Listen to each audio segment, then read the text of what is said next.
क्या तुम्हारे साथ भी ऐसा होता है? कभी घंटों पढ़ाई की, नोट्स बनाए, वीडियोस देखे, खुद से वादा भी किया कि अब की बार तो सब याद रहेगा, और फिर अगली सुबह सब कुछ दिमाग से गायब। ऐसा लगता है दिमाग सब कुछ खुद ही डिलीट कर देता है। और वही तुम्हारी क्लास का एक ऐसा स्टूडेंट जो टीचर के हर सवाल का जवाब देता है। ऐसा लगता है कि उसको तो पूरा बुक याद है। और इससे खास बात उन जापानी बच्चों में होता है जो हजारों कांजी कैरेक्टर्स याद करते हैं, जो कॉम्प्लिकेटेड भी होता है और उन्हें ये सब सालों तक याद भी रहता है। तो क्या वो जीनियस होते हैं? क्या वे दिन रात पढ़ते हैं? नहीं, आपके क्लास का वो स्टूडेंट और जापानी बच्चे कुछ सीक्रेट्स जरूर जानते हैं, स्मार्ट स्ट्रेटेजी को फॉलो करते हैं और बस लंबे समय तक सब याद रहता है। लेकिन अब टेंशन मत लो, क्योंकि इस वीडियो में उस 5 जापानी टेक्निक्स को बताने वाला हूँ जो आपकी याददाश्त, फोकस और सीखने की स्पीड को 10x बढ़ा सकते हैं। तो क्या तैयार हो? अगर हाँ तो I am ready comment box में जरूर लिखो। पहला है active recall, output based learning. अब देखो, ज्यादातर स्टूडेंट क्या करते हैं, आप भी करते हो, पढ़ते हैं, दोबारा पढ़ते हैं, हाईलाइट करते हैं।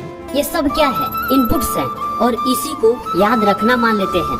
पर दिमाग आउटपुट से मजबूत होता है। जब आप दिमाग से इंफॉर्मेशन को निकालने की कोशिश करते हो, किसी को समझाते हो या खुद से पूछते हो, तब दिमाग की न्यूरल कनेक्शन डीपली जुड़ती है। साइंस कहती है जिन स्टूडेंट ने बार बार खुद का टेस्ट लिया या खुद से सवाल पूछे, उन्होंने 50% ज्यादा इंफॉर्मेशन लंबे समय तक याद रखी उन स्टूडेंट्स के तुलना में जो बस पढ़ते रहे। और इसी टेक्निक को कहा जाता है रिट्रीवल प्रैक्टिस या एक्टिव रिकॉल। ये ब्रेन के लिए एक जिम है। एक्टिव रिकॉल कैसे करोगे? स्टेप 1, किताब को बंद करो। आप जिस भी टॉपिक को पढ़ रहे हो, जब आपको लगता है कि ये टॉपिक मैंने पूरा पढ़ लिया, अब यहाँ उठकर मत चले जाओ, किताब को बंद करो। अब खुद से सवाल पूछो, मैंने अभी क्या सीखा? इस चैप्टर का या इस टॉपिक का मेन 3 बातें क्या थी? अगर इसको मुझे किसी दोस्त को समझाना हो तो इसे कैसे एक्सप्लेन करूँगा? स्टेप 2, अब एक पेपर लो, उस पर पूरा टॉपिक अपने शब्दों में लिखो, जैसे आप खुद को या किसी दूसरों को समझा रहे हो। अब यहाँ बहुत कुछ मिस हुआ होगा। अब किताब को खोलो और मिसिंग पॉइंट को अलग से हाईलाइट करो और फिर दोबारा ऐसा करो। जब किताब बंद करने के बाद वो सारे टॉपिक्स आपको याद हो जाए, आप आसानी से एक्सप्लेन कर पाओ, तो समझो कि मेरी पढ़ाई यहाँ तक कंप्लीट हो गई। और यही है वो पहला टेक्निक जिसकी मदद से आप टीचर के हर सवाल का जवाब दे सकते हो। Number 2, spaced repetition.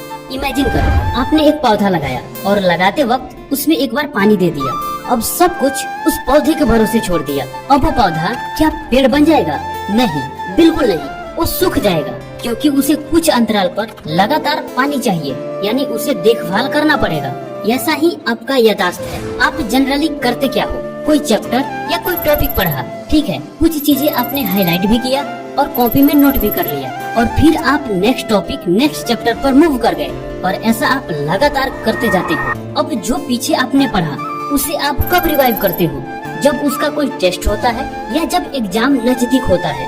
और ये रिवाइव आप कुछ महीनों बाद करते हो, और फिर आप बोलते हो कि मुझे चीजें याद नहीं रहती, जो मैं पढ़ता हूँ वो भूल जाता हूँ। मान लो आपका लगाया हुआ पौधा सूख गया, अब उस पर दोबारा पानी डालने से क्या वो हरा हो जाएगा? क्या वो बड़ा हो जाएगा? नहीं, फिर से आपको दूसरा लगाना पड़ेगा।